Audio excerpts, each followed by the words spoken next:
Olá pessoal, então vamos dar continuidade às equações de Maxwell e como eu havia dito para vocês na aula anterior, o que nós faríamos agora seria uma pequena correção da lei de Ampère para processos dinâmicos que envolve dependência temporal. Tá? Não que a lei de Ampère esteja incorreta, é correta, ela só precisa receber uma pequena correção para problemas dinâmicos. Então é o que nós vamos fazer aqui agora. Então, vamos tomar a nossa lei de Ampère, rotacional de B igual a μ0 J, e tomar o divergente de ambos os lados desta equação. Vamos tomar o divergente dela, de ambos os lados.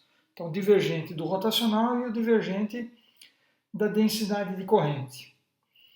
Ora, mas o divergente do rotacional, qualquer que seja o seu campo vetorial, a sua função vetorial, ele sempre será igual a zero, identicamente. Portanto, o divergente da densidade de corrente será igual a zero. Bom, a pergunta é, será que isso está de acordo com uma equação muito importante que chama-se equação da continuidade? Não. A equação da continuidade nos afirma que o divergente da densidade de corrente mais a derivada da densidade de carga, a derivada temporal, essas duas coisas somadas dá exatamente zero. E essa equação nada mais é do que a lei de conservação da carga. Tá? Então, se você tiver alguma região do espaço onde você tem uma derivada positiva da densidade de carga, quer dizer, está havendo acúmulo de carga, então o divergente será negativo e as duas coisas somadas dá zero. Ou, de outra parte, se você tiver uma derivada da densidade de carga negativa, quer dizer, está havendo fuga de carga, então o divergente terá que ser positivo, de tal maneira que as duas coisas somadas dê exatamente zero. Então, no lado aqui de divergente de J igual a zero, falta o dρ dt. Então, a lei de Ampère, em princípio, estaria em desacordo com a equação de continuidade. Por quê? Porque a lei de Ampère é para problemas não dinâmicos, que envolva dependência temporal. É para quando o teu sistema físico já atingiu o equilíbrio, né, ou também como a gente chama de estado estacionário. Que neste caso, a derivada de ρ com relação a t seria zero, e portanto aí então estaria de acordo com a lei, com a equação da continuidade. Mas digamos que nós temos um problema dinâmico, que haja dependência temporal. Então, o que nós temos que fazer? Nós temos que... Então, o que Maxwell fez? Maxwell fez o seguinte. Ele pegou a lei de Gauss, que nós vimos na aula anterior, que está escrita um pouquinho diferente, ε0 vezes divergente é igual a ρ, e substituiu isso na equação da continuidade. E então, o que ele obteve? Ele obteve que divergente de J mais ε ddt de divergente de E igual a zero, que é essa equação. Aqui. Onde, aqui nós colocamos ε0 para fora da derivada, porque é uma constante. Agora nós vamos trocar de ordem a derivada temporal e a derivada espacial, que é o divergente. Então o divergente vai para fora e a derivada temporal vai para dentro. E nós podemos fazer isso desde que a derivada existe, e de fato existe. Então eu tenho dois divergentes aqui. Como o divergente é uma derivada de primeira ordem, então a derivada da soma é a soma das derivadas. Então é como se eu pudesse colocar aqui esse divergente em evidência. Tá? A derivada da soma é a soma das derivadas. Portanto, o divergente de J mais ε0 dE dt, mais isto, é que é zero, e não divergente de J. Então, o que Maxwell pensou? Então, eu tenho que colocar um termo a mais do lado direito da lei de Ampère para satisfazer esta equação. Então, o que ele fez? Ele falou, olha, vamos adicionar este termo à lei de Ampère do lado direito, e que tem unidades de densidade de corrente, que é ε0 vezes a derivada parcial do campo elétrico com relação ao tempo. Então, ao somar este termo, olha só o que vai acontecer. Se nós adicionarmos esse termo, ele colocou isso à mão, né? Ele fez isso à mão. Então, nós colocamos isto a mais. Portanto, no JD eu vou substituir... Ops, correu aqui um pequeno problema. Eu vou substituir este JD aqui do lado direito da lei de Ampère e vou obter, então, é μ0J mais μ0 ε0 del E del T. Veja que agora, com a adição desse termo, nós teremos esta equação aqui da lei de Ampère. Então, ela vai estar em acordo com esta equação. Vamos ver. Então, se nós tomarmos agora o divergente de ambos os lados desta equação, o que nós teremos? Divergente do rotacional de B, que é igual a zero, porque o divergente do rotacional sempre será zero. Por causa que o que rotaciona não diverge, o que diverge não rotaciona. Entre B igual a zero, aqui o divergente da soma é a soma dos divergentes e portanto, agora, neste termo aqui, eu vou inverter a ordem entre derivada temporal e derivada espacial, e eu posso fazer isso porque as derivadas existem, e aqui agora, dentro da derivada temporal, é ε0 divergente E, que é a densidade de carga. E, portanto, eu tenho que divergente de J mais del ρ del T igual a zero, que é a equação da continuidade. Então, agora, a lei de Ampère, com a adição deste termo, está em acordo com a equação de continuidade. Eu vou dar uma explicação física para vocês deste termo que nós indexamos por D. D por quê? Porque é uma corrente de deslocamento. Essa daí. E o que seria essa corrente de deslocamento? Qual seria o significado físico dessa corrente? Uma explicação física para vocês desse termo. Lembre-se. O nosso JD é igual a ε0 μ0 del E del T. O outro termo, simplesmente J, é uma corrente de transporte. Que tem como responsável os portadores de cargas. São elétrons, por exemplo, nos metais. Muito bem. Então, o que seria esse termo D? O que seria esse termo? Qual o significado dele? Vamos pegar uma situação física bem simples, onde nós temos aqui uma fonte,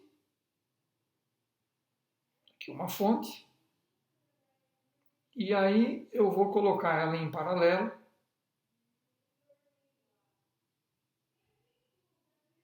com um capacitor.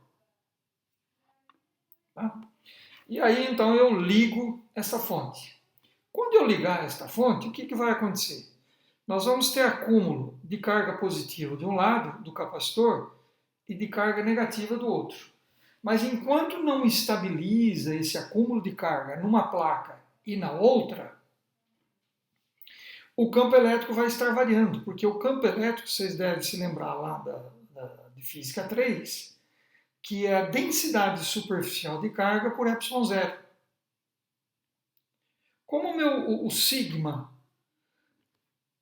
varia enquanto não se chega ao regime estacionário, quer dizer, a densidade de carga numa placa e na outra vai estar variando, e portanto vai estar variando o campo elétrico no tempo. Então o dE dt não é igual a zero. Esse dE dt ele é diferente de zero. E isto dá origem a uma densidade de corrente aqui entre uma placa e outra. Então, de tal modo que se você colocar aqui no seu capacitor,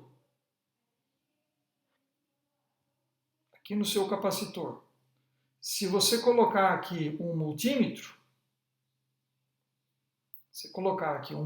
em paralelo com o seu capacitor, você vai medir a corrente aí nesse seu multímetro, ele vai defletir.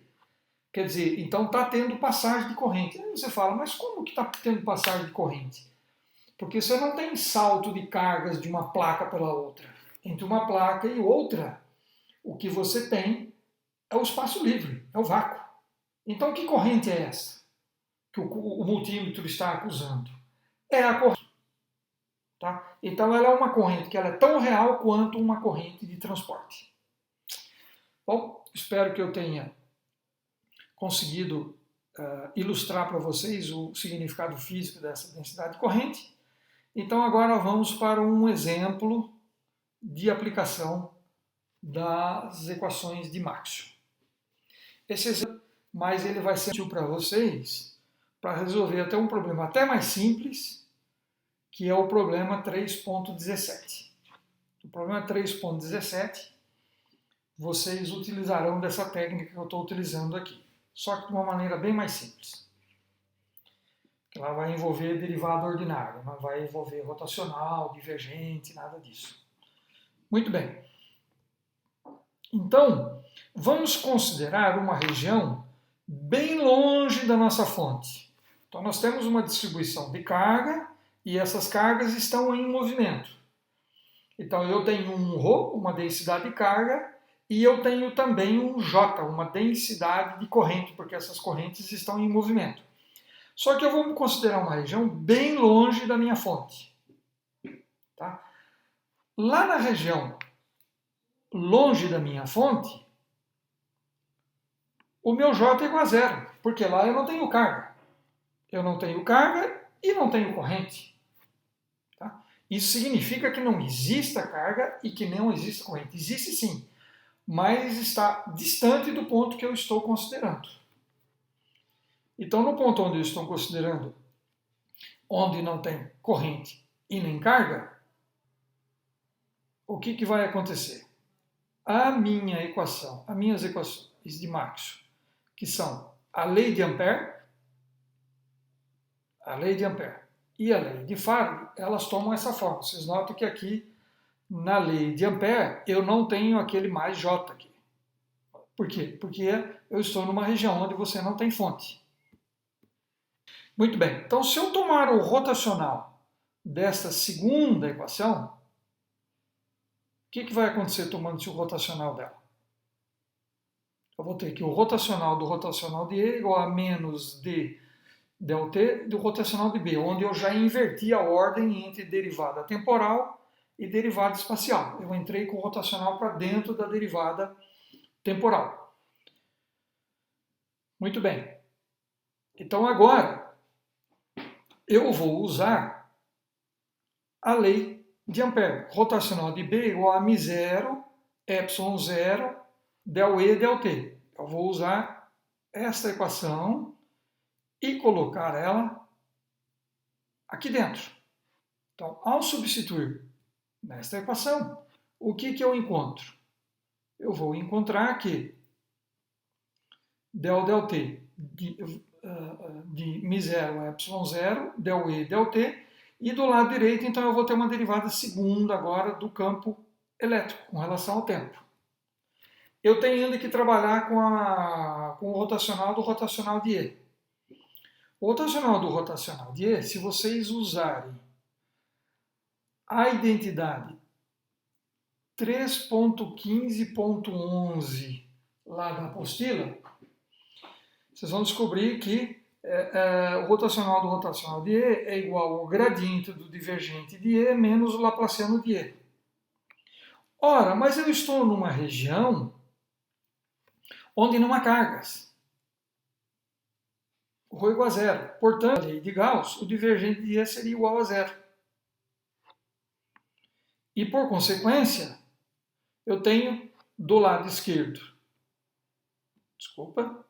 do lado esquerdo desta equação, fica simplesmente Laplaciano de E ao quadrado, tem um sinal menos, com o sinal menos, esse menos com esse menos vai cancelar.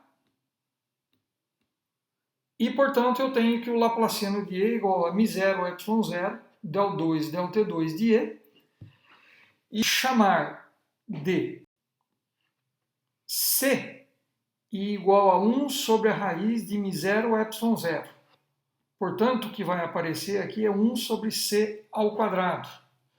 Onde C, se você substituir o μ0 e o ε0 nessa equação, no Sistema Internacional de Unidades, isso vai dar 3 vezes 10 oitava metros por segundo, que é a velocidade da luz. Então, o que está acontecendo? O nosso campo elétrico, ele satisfaz uma equação, Laplaciano de E é igual a 1 sobre C ao quadrado. Ops, houve um erro aqui. É delta T2, faltou um delta. Depois eu corrijo para vocês. É del2, delta T2 de E. Esta equação ela é muito conhecida na física matemática, é conhecida como equação da onda.